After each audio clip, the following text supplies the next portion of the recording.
to the first district webinar ever in the history of CNH Circle K. Wait, did you start broadcast, Leon? Oh, shoot. Really? Oh, I thought this whole time. Oh, okay. The broadcast is now starting. All attendees are in listen-only mode. Hi, everyone. So welcome to the first district webinar ever by CNH Circle K. This is hosted by the District Service Committee and myself, Leon. And this webinar is basically about how to host a successful service project. So we're going to go over a couple of quick things you should know about the webinar. And then, so first of all, hopefully everything you guys learned will be useful for you guys to us, because we can send you your response back privately or for everyone to see. And share my screen.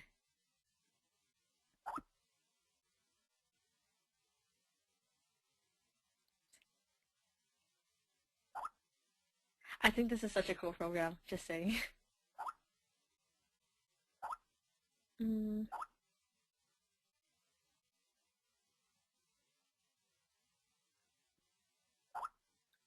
Okay. Can everyone? Okay. So,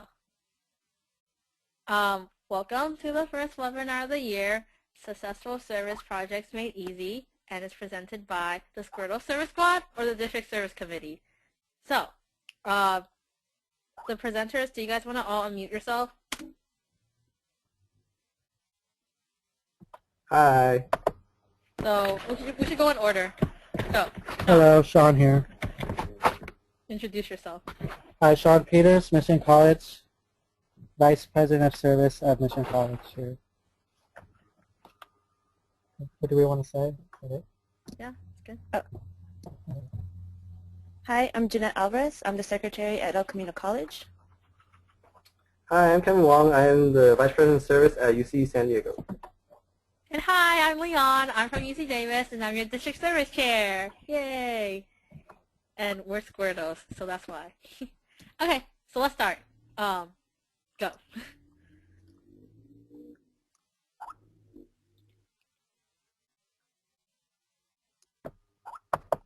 Oh, so how to find a service project. So specifically what you want to do is focus on a cause in mind.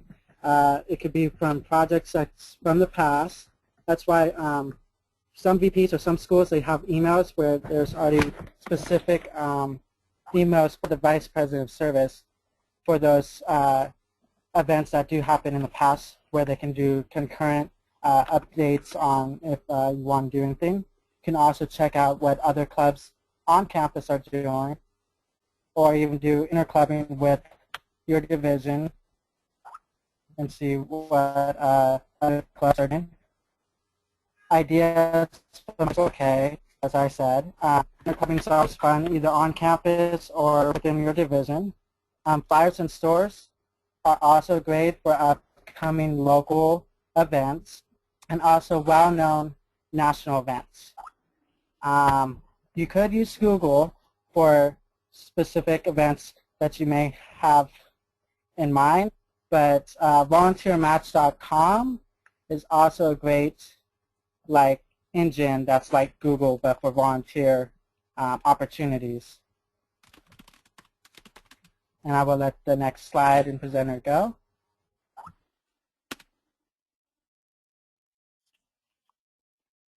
Okay, so there's two ways to contact a coordinator, email and through a phone call. Now there's certain etiquette you must follow when making an email or phone call.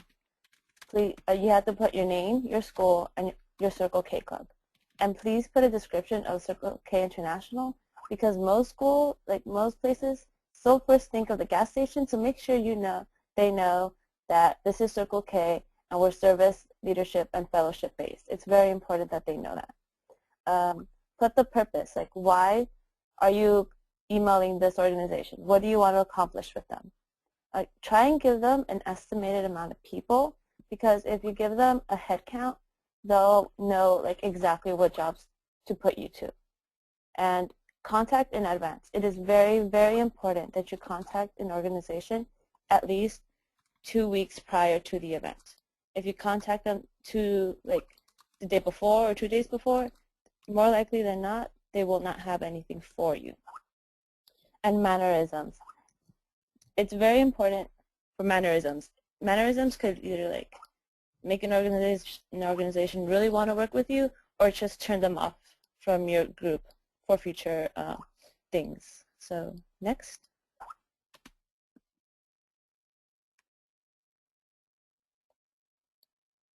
And here's an example of a good email. It explains the name, organization, what you do, and how you found out at the event. That part's just a line because you can fill that in yourself. And leave your phone number too, because sometimes the organization may want to call you. Next. Hold on. Okay. Now, it may be the case that you get rejected, and you have to understand that sometimes the organization already has the maximum amount of volunteers that they need. So please be courteous,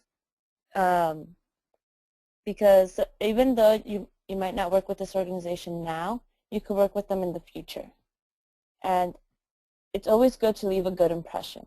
And even if you don't get to work with that organization in the future, they might send you other organizations that you may be able to work with. And I'll pass it on to the next presenter.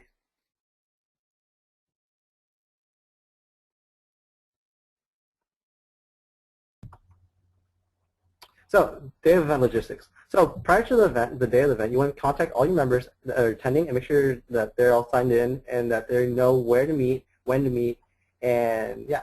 So, also during the night before, you want to contact all your drivers to ensure that they're enough for going to the event. If there's going to be a lack of drivers, then you're going to be limited to how many members you can bring. During the day event, you want to have a checklist with all attending members and with their contact information.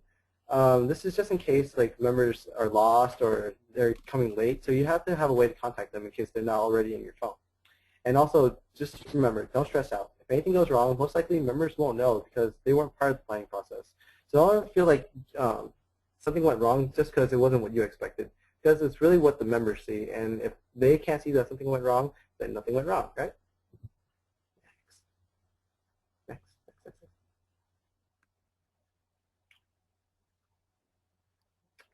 Oh no, what if there was last-minute cancellation by the coordinator?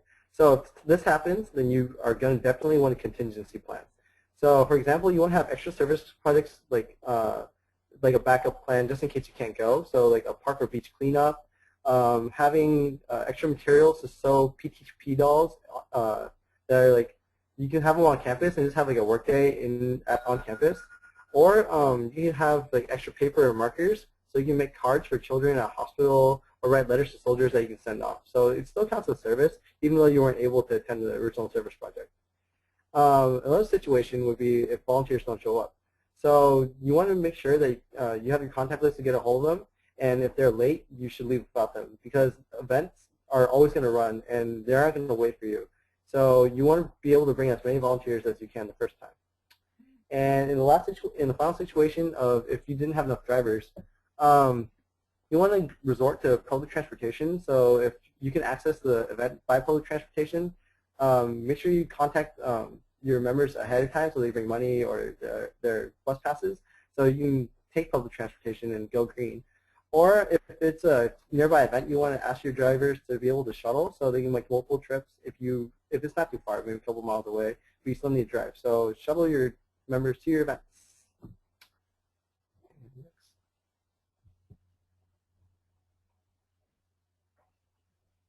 Okay, and after the aftermath of your epic service project, you want to go and contact the org that you work with and thank them because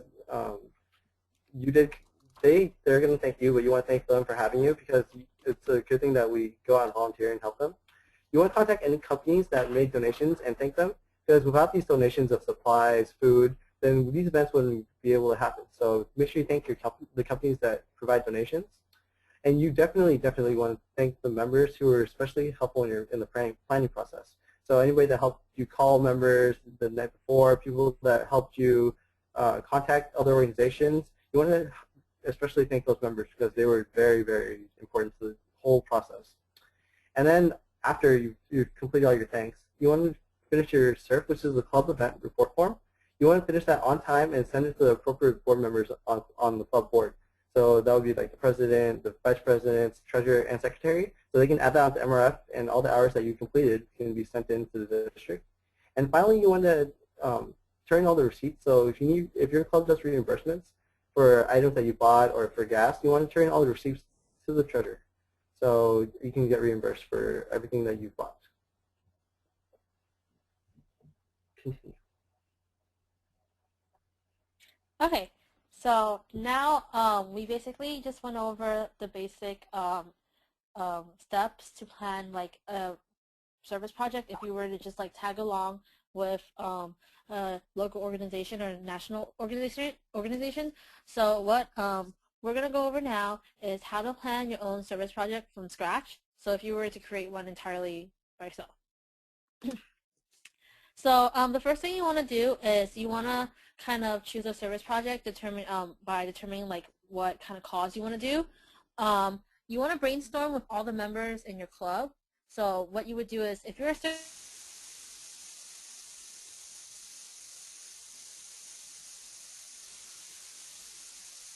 sometimes you know, all your members, they have different ideas and they might see a different perspective from what you might be thinking, and they might bring new like creative ideas to a service project you can do compared to the maybe idea you had. And you want to keep in mind your DSI, which this year is the DSI is District Service Initiative. If you haven't heard of it, you should check out the CNH website. This year is Living Healthy, Living Life. And you want to keep in mind the current bi-monthly spotlight, which for November and December is focusing on advocating or fighting against AIDS. So you want to keep these in mind.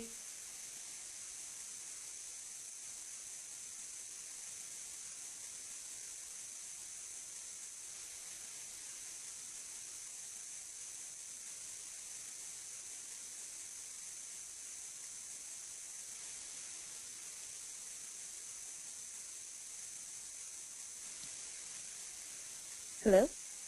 I think Leon is having technical difficulties. I'll try and contact her and see what is happening for right now.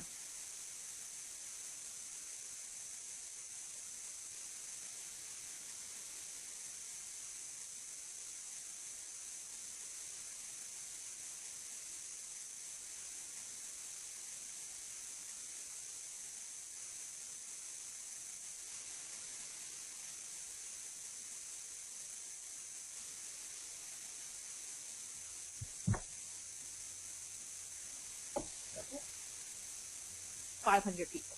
So make sure you're um,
Okay, so Leon's having technical difficulties. Kevin will continue off where she left off.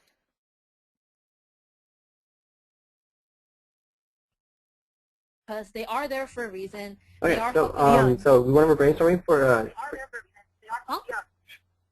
what? Leon's back. Okay, go Leon. Wait, what happened? Can you start over Nothing. because no one was able to hear you for a very long time? Oh, from which part? Step 1. Step 1. Really? Yes. Yes. So I didn't do any of the step 2 at all. No. No. Okay. Did you guys hear all the step 1? Step 2, okay. Just parts of it. Okay, I'm sorry, my internet's kind of, yeah. So you're kind of weird. Okay, so step 2, plan your own project contacting coordinators. So what you want to do is you want to keep your ultimate goal in mind and make sure that the goal you have in mind for your service project, you let your club members know too, so that you guys are all on the same page and not everyone is scattered. You know, like some people think you're doing this while some people think you're doing that. So make sure you have club meetings and you let them know. Form a calendar, because compared to like tagging along with a service project that another organization has already set up, where they have like a set date already, when you're creating your own service project, you generally need multiple days or like a couple months to prepare for it. And with that, you need work parties to create the materials or the little things you need for the actual service project. So you want to have a calendar. Like, you know, what I do is I print out, I have a Mac, so I print out like the calendar that the Mac comes with, and then I just like write on it and highlight, oh, this day we're doing this or whatnot, and then I give it to like the board and let them know this is the day I want to have work parties. You want to contact coordinators regularly if you're working with an organization. Most of the time, even though you're creating your own service project, you might be working along with another organization, and you want to let them know like what you're up to and what you have been doing, so that you guys are also on the same page, so they don't assume you're doing something when you're not. And don't be afraid to delegate work to your club members, because they are there for a reason, and they want to help you. And if you know they didn't want to help you with the service project, they wouldn't be like going to your meetings and such. So definitely delegate the work, because you don't want to be overwhelmed yourself and be super stressed out. And by doing so, you give leadership opportunities to people in your club that might inspire them to go for your position later on. Okay, next slide. Hold on. Okay. So another big part of creating your own service project is doing donations. So the first thing you need to do is make a donation letter. And when you're writing a donation letter, it has to be, it should be formal, because you're addressing it to people you don't know, and it's a professional environment. So you want to say, dear sir or madam, or if you know like the name of the person, Mrs. blah blah blah, but like generally you don't. So dear sir or madam, or to whom it may concern, I'm from, introduce yourself, and so on. So make a formal donation letter, and you want to distribute it to local stores and restaurants. So if you guys want an example of a donation letter, I actually have one from DLSSP last year, and I'll be happy to share it with you guys. And another piece of advice is, when you're doing donation letters, make sure you're doing it on official Circle K letterhead, so it has like the Circle K template or the megaphone on top. So I'm just going to scroll back really quickly to show you guys what I mean. So if you guys look at our PowerPoint, like you want to have this kind of letterhead or on the top of your page, so it's really official looking. And what you want to do is you want to send out the donation letters early.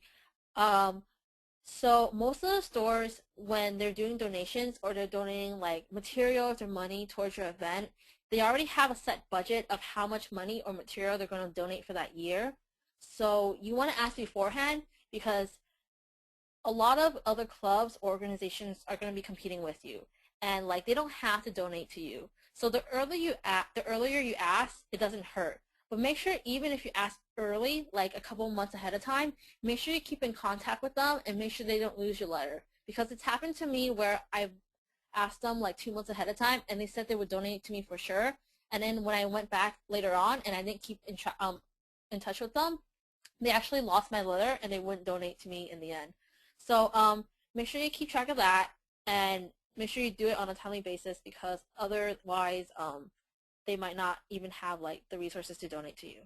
You want to share the work, because when you're doing donations, unless you're doing it to like corporate offices like Smart and Final, like the company, not just one single one in your local area, you want to go in person. When you go in person, they can see your face and they can see your smile and kind of get to know you for a little bit, and you can leave a more lasting, better impression on them than if you were to email them. So if you ever have the chance, set up like a donation social or something like that, where like a group of you all like go out throughout the city. I know like this one time, me and one of my really good friends went around SF and we went to like all the Safeways to do donations, and we actually got a lot.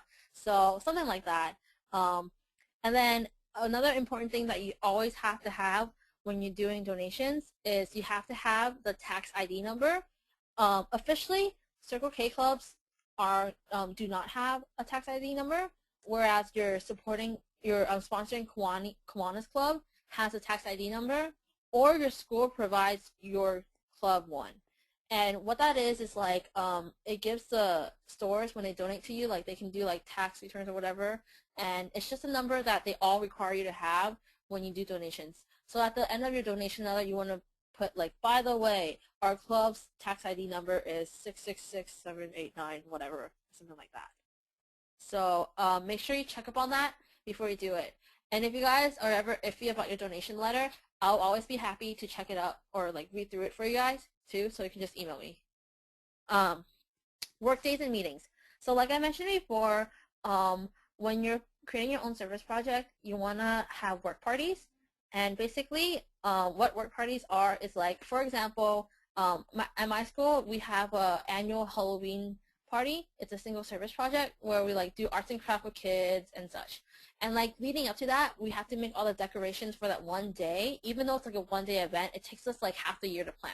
So we have like multiple days throughout the year where like we spend Sundays making like decorations to the theme of that meeting. So like for example, this year it was Disney themed, so we spent like weekends making like food, or we made like Mickey Mouse bats and like just like princess crowns or something like that. And you want to host work parties on a regular basis so you get your work done and make sure people are on task. And you want to schedule them ahead of time, because if you don't, it can also conflict with regular service events you already have, or it can conflict with the fundraising chair's fundraiser or some kind of your social chair's hosting. So make sure, like, you know, like I said before, have a calendar, plan out everything out in advance, and then give it to your board if you're not on board to let them know all the dates you want. And then make it efficient, and you want to assign people tasks. Don't be afraid to delegate. Tell them you want this and this done, because if you don't get it done and you have multiple work parties and each work party people are fooling around, it's going to pile up in the end. And like the last couple work party, everyone's going to be like super like rushing to finish everything, and the quality might not be as good, and you're just going to be super stressed out. And a good incentive to get people to go to work parties is, you know, to have a social after, or to have a social before and then tell people to go to your work party after, or even have snacks. So step 5, you want to keep in contact with just everything. You want to keep in contact with your coordinators. Like I said, let them know what you're doing. If you delegate a certain task to your members, make sure you check up on them. So like for example, like I mentioned with the Halloween party, we had like a haunted house chair in addition to the actual single service committee. So like that person, make sure you check up on them. Oh, they're doing what they need to do to plan for the haunted house in that event. Make sure they're not falling behind, because if they don't do their part, your event like might not follow through completely the way you plan. And just make sure you keep yourself in check, give yourself breaks, and tell yourself you're doing a good job, and so on. So, does anyone have any questions overall? So right now, we're pretty much done with all the slides that we had to go over on how to plan a successful service project. Like I mentioned before, you guys are free to answer questions on your little control panel. And then you can also email us later on. I know a bunch of you guys were asking throughout the PowerPoint, or throughout the PowerPoint, if we will open up the PowerPoint for you guys. If you guys want this presentation, just email me, and then I'll go back to the slides of our emails, and we'll let us know, and then we'll like share it with you guys. And that's basically it.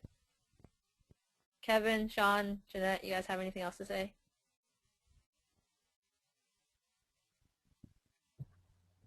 Right now, if you want, you can submit your questions, and if they're related, if you want to ask us any questions, submit them right now, and then we'll read them out loud and answer them as a panel.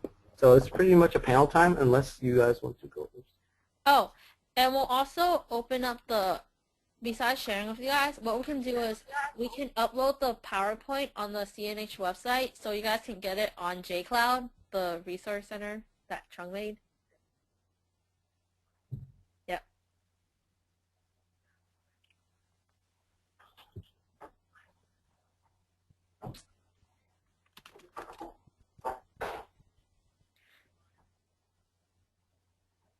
Oh, someone asked, I'm just going to read this because I think it's a good question. So Kevin, Sean, and Jeanette, you guys feel free to answer it if you want. And if any of the other district's service committee members want to answer it too, Kevin, Jeanette, and Sean, you guys can represent them and read their answers off of Skype. So if Roger, Vincent, Luke, you guys have any, or Christina have any comments, or Kathy. So someone asked, what types of service projects do you guys find the most successful?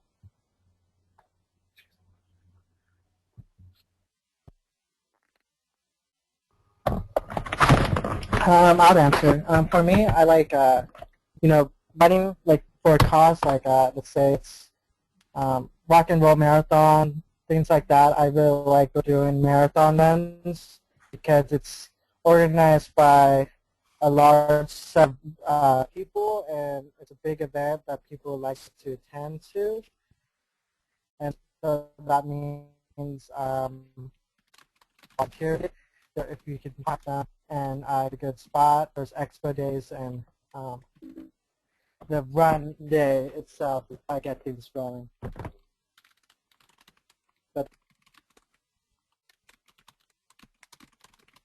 I'll continue. Jeanette or Okay. I can answer it too.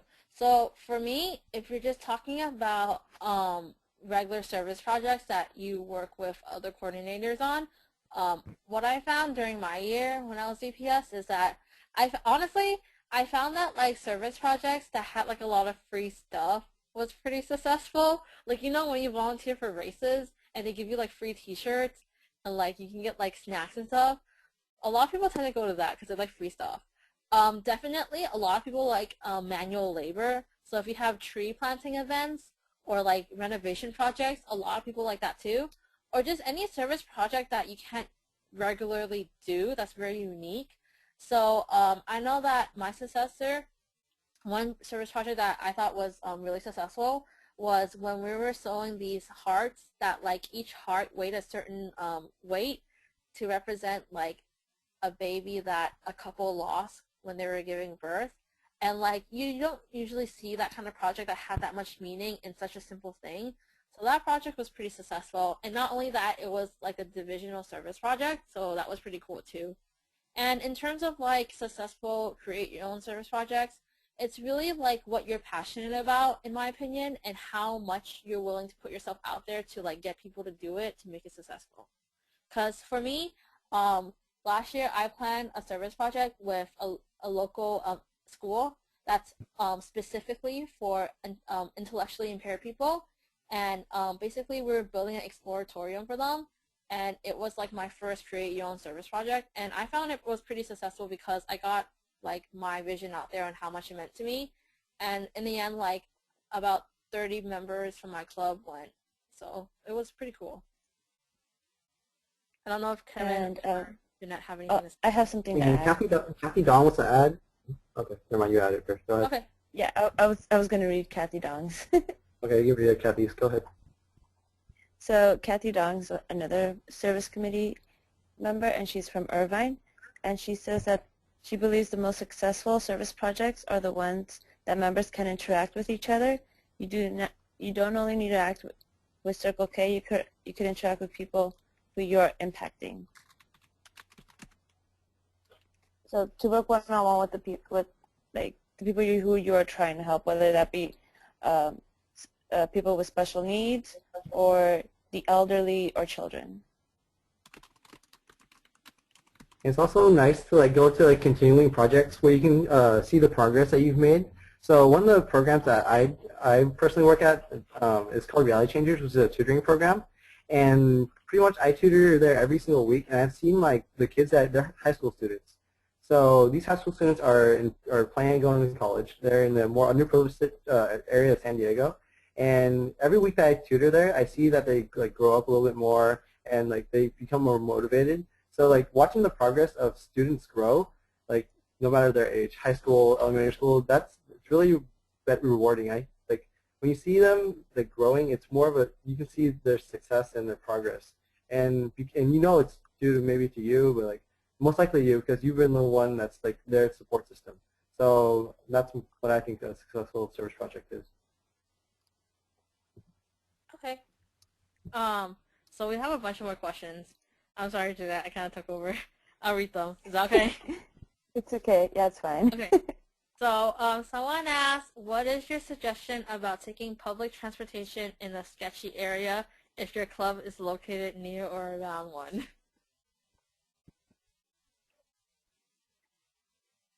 Safety in numbers. I know the area I live is pretty sketchy sometimes, especially at night. So make sure you don't leave any member by themselves. Like use the buddy system, and if you want, sit in one area of the bus so that you're all there. But most of the time, even if you do live in a sketchy neighborhood, people aren't that bad. I've had to take the bus to downtown plenty of times, and you meet all kinds of people there. But you know, it's not that bad just taking transportation, even if the area is kind of sketchy. Just make sure you always pair up and try not to get on the bus so late at night. Yeah, I mean, like, if you live in a sketchy area, I mean, the best thing to do is if you guys have rides, use rides. But like Jeanette said, safety in numbers, have intimidating people with you too. If you can't have Kiwanians with you, offer to pay for their public transportation, but tell them like you're like worried or something, and just I guess like if you can try to avoid that route. Anything else to add on, guys?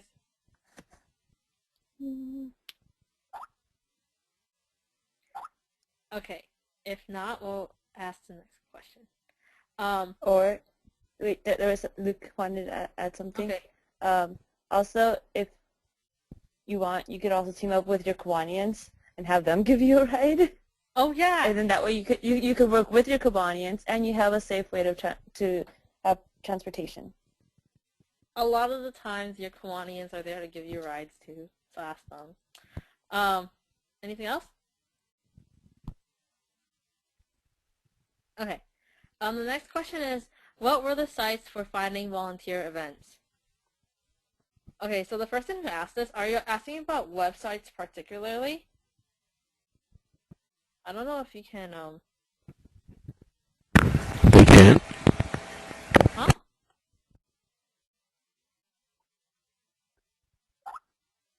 I don't know if that person is like, This volunteer.org, I forget which. What?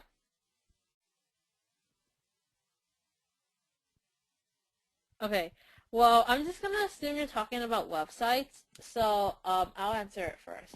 So if you're talking about websites, I don't know what area you're from, but at least in Northern California, I know we have something called Hands-On blah blah blah. So there's Hands-On Bay Area or Hands-On Sacramento, and basically it's a website that where a bunch of organizations or local like places need help with something, and they put themselves on the website and they ask for volunteers. Another thing I did was I used to whenever like I used to go out in socials or just like hang out on a regular basis. A lot of the times when you go to like different stores, people put up flyers for like, oh, the Davis Live Strong Challenge or something like that on June something, and you're like, oh, it's a race. Oh, that could be a service event. So like, you know, when I was at Jamba Juice this one time, I saw like a flyer for like a upcoming fair, and I was just like, oh, we can volunteer for that. So then like I would just like write down the information and contact them. Definitely going online, I would just like put up like random words like animal helping volunteer events, Davis, California, to see like what results I would get. And just a bunch, I Googled a lot, honestly, and a lot of events, it was like, for me, it was like a tradition to keep on from my predecessor, so I use those events too. But basically, any well-known organizations you already know, or any cause that you particularly like really care about. I don't have any like sites on the top of my head, but like if you have any particular cause that you want or you want a website for, I can try helping you. You can just like email me and we can work together to do it. Kevin, Jeanette, Sean, Squirtles, you guys have anything to say? Another good So website is volunteermatch.com, and you have a lot of options there.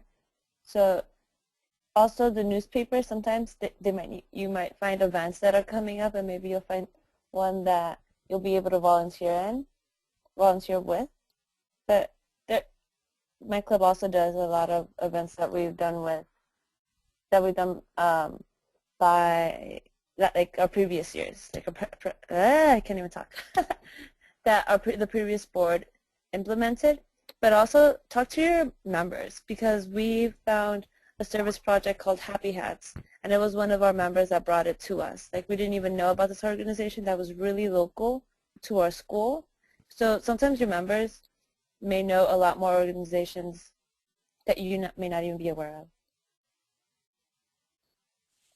Kevin or Sean, I think you had something to add. Okay, so I'm going to read off Roger Pan. He says that schools and what to go to. You can definitely check out project school events found at your school volunteer program, if there's any. Also, Vincent, put asking the city's official on about hold events that are held by the city. Those are ways of finding service, and Jeanette made a great point. It's actually volunteermatch.org, and definitely contact your members and see if there's anything they like to do, because VPS, it's always good to try to create projects, but also see what your members would like to do, and instead of like going one way, try to get a collective ideas going. Okay. Someone else, actually, one of the attendees had an answer too. I think it's an answer to that question, but they said an answer would be heal the bay and local beaches if you live near one. Beach cleanups. Beach cleanups, yes. So look up you can look up your local parks department website and see if they just ask them if they need help with anything. So park websites. Any more comments on this question?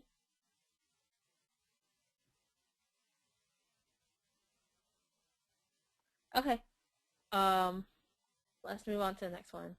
How do you keep in contact with stores without being too persistent?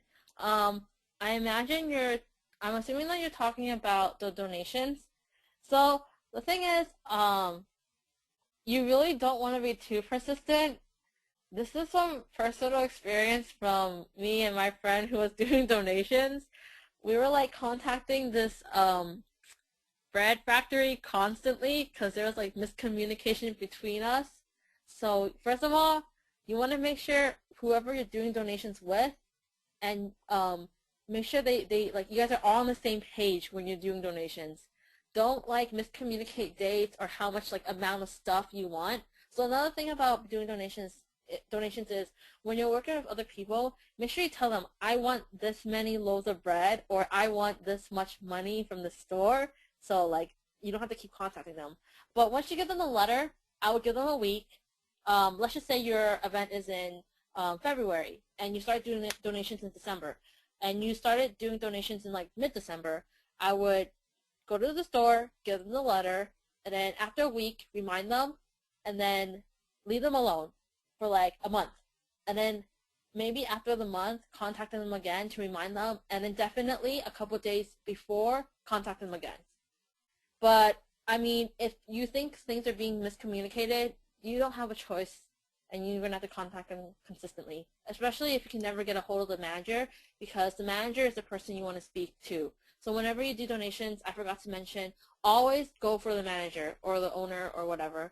Go in, if you see a regular employee, be like, hi, can I please speak to your manager? And they're probably going to freak out a little because they think that they did something wrong, but just be like, oh, no, I'm just here for donations. So yeah. Any other comments from you guys?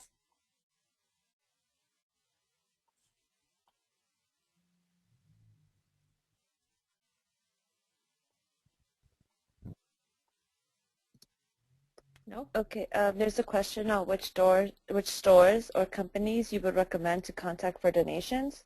And this really depends on what you're asking like what kind of donations you're asking for.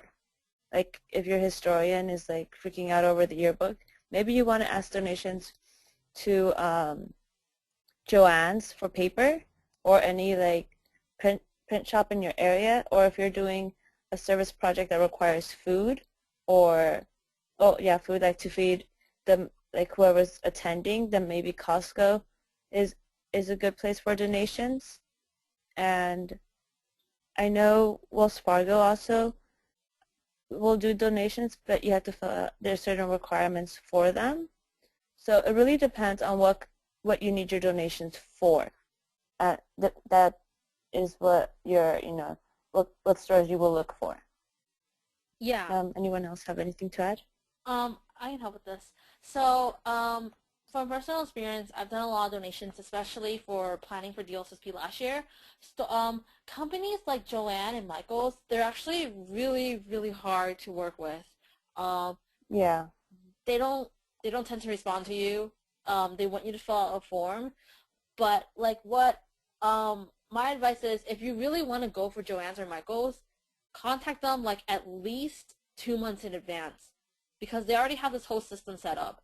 And most of the time they're gonna like turn you down. So my best recommendation is, like I said before, contact stores in your local area. If you have like a local arts and crafts store, ask them, because you're not competing with like clubs from all over the country. You're only competing with places in your local area, and because you're doing a service project in your own town, they tend to like want to help you more, because they can actually go to the service project themselves and put them out there and be like, hey, I donated to this group that's doing this amazing thing.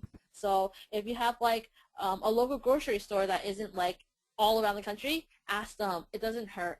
And also like look up websites, random like companies or something like that. I know when I was looking for craft supplies, I looked up like the most randomest like suppliers from all over the country, even some out of the country, and one of them actually turned out to like donate like over like 20 or 30 pounds of cotton for me to make PTP dolls, and I still have it in my house, and the box was like as big as a refrigerator.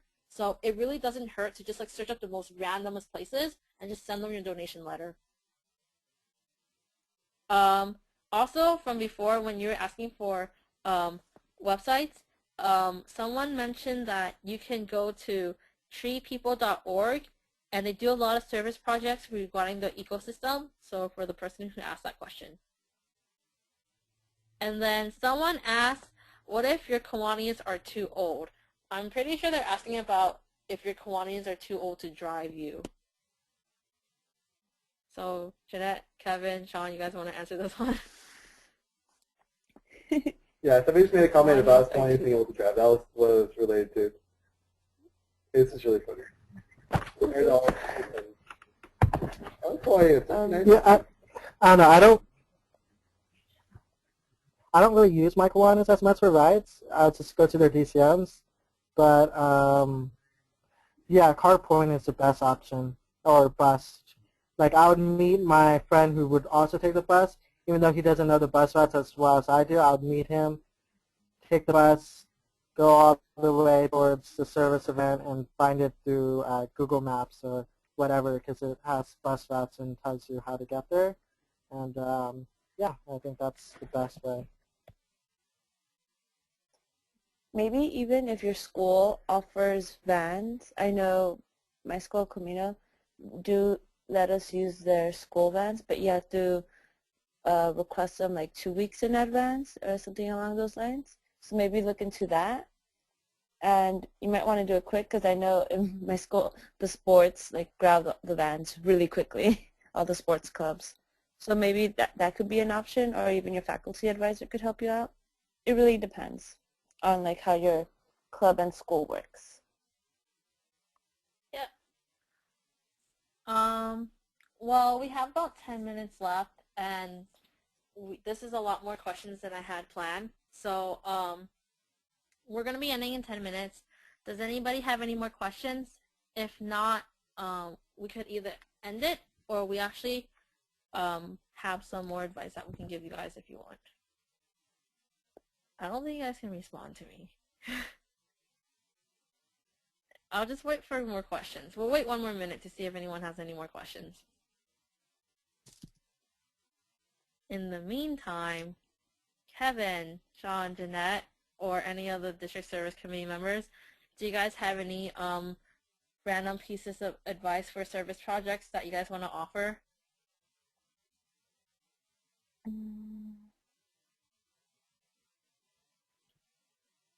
No? I know some of you guys do.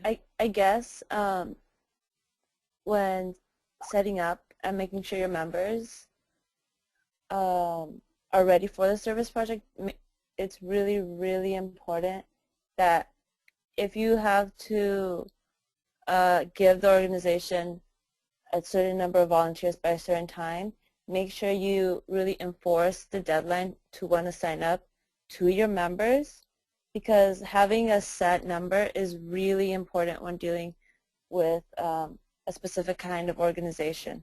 So make sure you really enforce them that you need the head count no later than 2 p.m.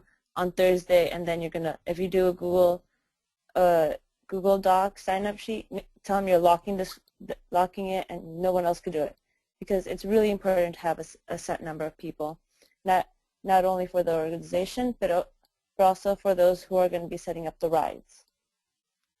The person, the event chair, needs to contact everyone, needs to make sure there's enough carpool to set up rides, and if people sign up last minute, it might throw off the whole ride situation, and you might have to tell the member that they can't go, or find some public transportation way. So that's very important when trying to organize a service event. I think another thing that Jeanette pointed out, the good thing about keeping in contact with your club members too. So the that was weird. Has to keep in contact with like the members when like doing driving situations and when to arrive. But keep in mind, if the coordinators want a certain amount of people, respect their like what they told you. Don't, like, if they want like 15 people, don't bring like 5 extra people or something like that. Have like a backup list, but don't bring all those people with you, because there's a reason why they gave you that number. They might be over capacity, and you might stress them out even more when they're hosting their event. So like if you bring like 1 or 2 extra, that's like kind of okay, but don't bring like 5 extra people. So we got more questions. So this is not really related to the service, but someone asked, how did you get your position as part of the committee? And I'm assuming you're speaking of district service committee. So in April or May time, there's district committee apps out, and basically you apply to get on the district committee, and you get interviewed by one of the district chairs. So yeah. Another person said, when you said look up random sites to seek help for donations, how do you know if the sites are trustworthy? I usually check out the sites a bit, like I look through like what they have and like their contact info, and if you can, like, see if you can like search their ratings up online, because some of them are on there, like they're rated by like other customers. Generally you don't know, but like I judge it by like how nice the website looks, which may not always be the best thing. But like I email them my donation letter, and honestly, when I email them my donation letter, I don't really have much to lose, or like because it doesn't give them out much information. So if you don't really trust the website, email them out a copy of your donation letter without your like phone number and your tax ID number. Just email them your donation letter with like your email as the contact information, and see how they respond. And if you like judge it worthy enough to like, oh, they're okay, then you can give out the tax ID number and follow through with them. Do you guys have any other questions? Do you guys have any comments for this? Yeah.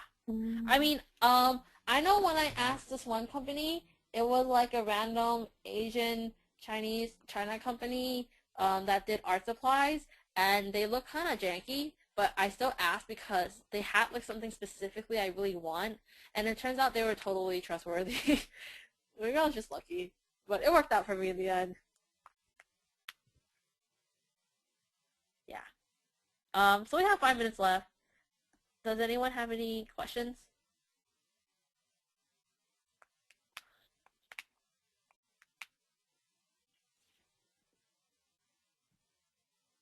If not, I think we're going to end it here.